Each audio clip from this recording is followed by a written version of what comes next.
This is the first time that I ever show my mom that I got a feeling grade on the test.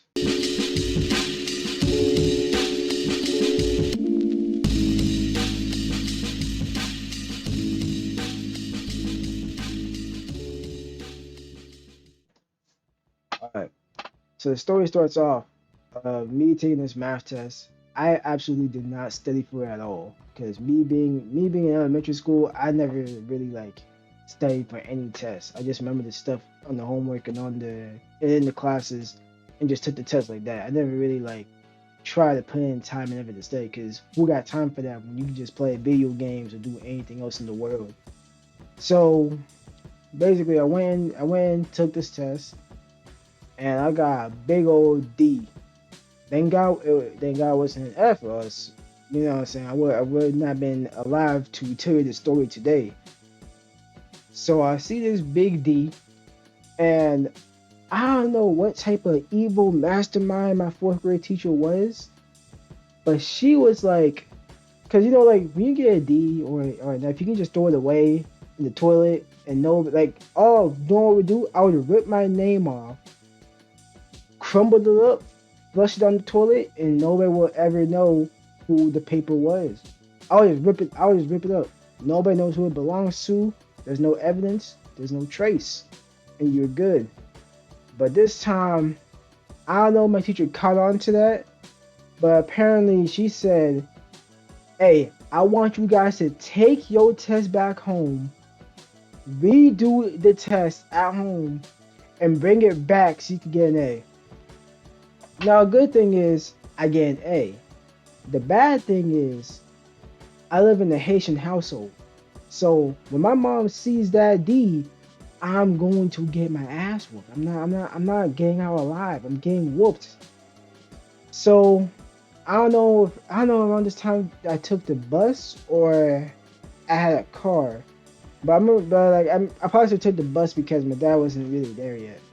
So I got off the bus, and this whole time, right, I'm just coming up with any plan for me just not to see my mom that day.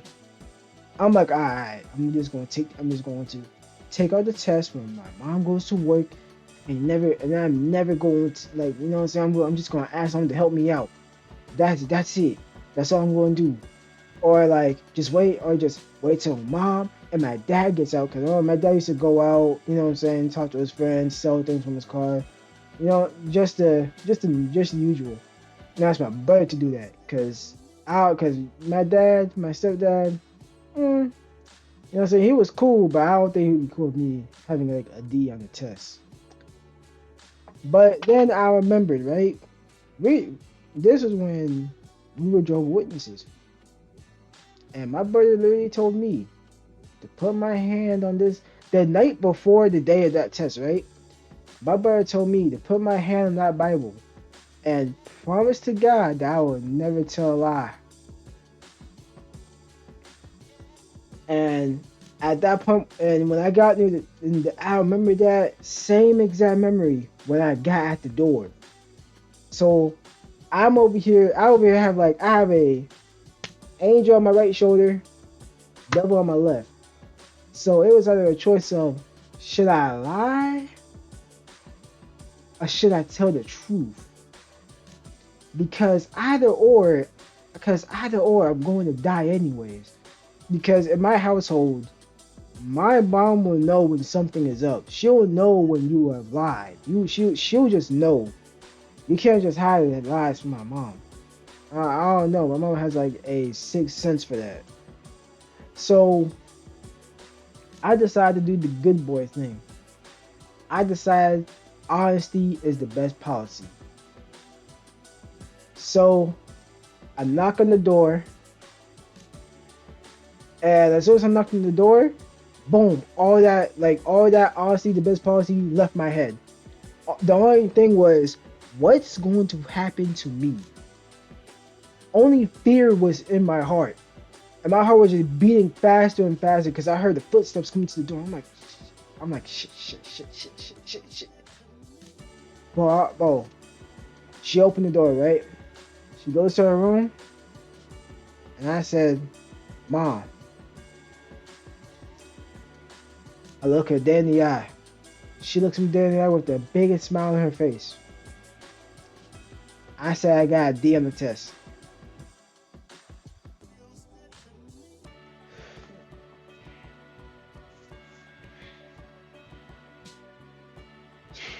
Now, as any Haitian mom would do, she was like, "Whoa, whoa, whoa, whoa, whoa, whoa, whoa! Get out of my face! Get out! Go to your room! Go to your room! Whoa, whoa, whoa, whoa!" She's like, "Whoa, whoa, whoa! I gotta tell everyone." Like she was overreacting about the whole thing. She was acting like I failed the whole fourth grade, and I'm over here just running to. I darted to my room, locked the door, bro, because I knew what would happen next. The next time was just me hiding under my bed. I took out the test. I was just going to hide under my bed, bro. She came there way too soon, unlocked the door, and she's like, all right. Now what you're gonna do is you're gonna wait until your dad. You're going to wait until your brother gets here so we can all talk about this. Now, as much as it wasn't. Now I expected worse. I expected for me to get whooped right then and there. But honesty is truly the best policy because I didn't get touched that whole night. I didn't get touched. I didn't get whooped. I only got yelled at. And my brother just helped me, like, my brother just helped me with the test. I got it back and I got an A. So I'm just saying, bro, as a life lesson, honesty is truly the best policy. Thank you for listening to the story. If you liked it, like. If you fuck with me, subscribe. I don't know it. I keep pointing to my right side when it's on the left side. Because the camera's like inverted. And also tell me some of the times where you have told your Caribbean, European, white, Arabian. I know Asians. Asians, you do that. You don't do that. I know y'all don't do that. No racial though. No racial. And or any other race. Tell me the story of what happened. Did you get whooped? Did you not get touched? Did you have to talk to the teacher? And enjoy the rest of your day. God bless.